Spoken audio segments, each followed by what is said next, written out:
Iya, hadiah 20 juta rupiah menunggu bagi warga dan siapapun yang berhasil menemukan 8 napi yang kabur dari rutan kelas 2B Takengon beberapa waktu lalu.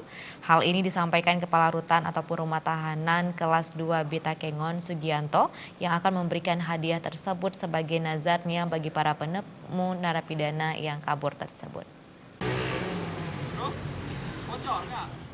Uang sebesar 20 juta ini diberikan bagi penemu ke-8 napi dengan kalkulasi satu napi yang ditemukan akan diberikan hadiah 2,5 juta rupiah secara cash saat napi sudah diantar ke rutan dan berlaku bagi siapapun penemunya. Sebelumnya pada 21 Februari 2019 lalu, 11 orang narapidana berhasil kabur dari ruang isolasi rumah tahanan kelas 2B Takengon dengan menjebol besi di atas loteng.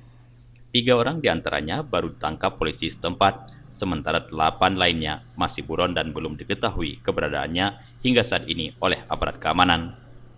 8 narapidana yang masih buron ini merupakan pelaku tindak pidana narkotika dan kriminal. Sugianto menerangkan bahwa pemberian hadiah ini adalah sebuah keinginan hati atau nazarnya, karena selama bertugas menjaga tahanan, dirinya belum pernah mengalami hal tersebut, sehingga ini menjadi tanggung jawab baginya sebagai kepala rutan. Memang sayembara itu Pak bener.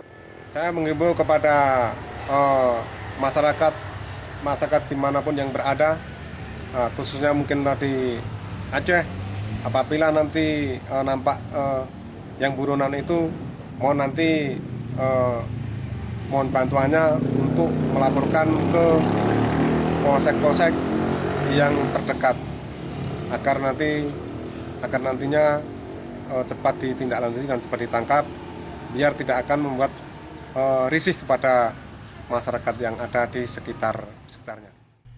Dari Aceh Tengah, Tim Liputan Aceh TV melaporkan.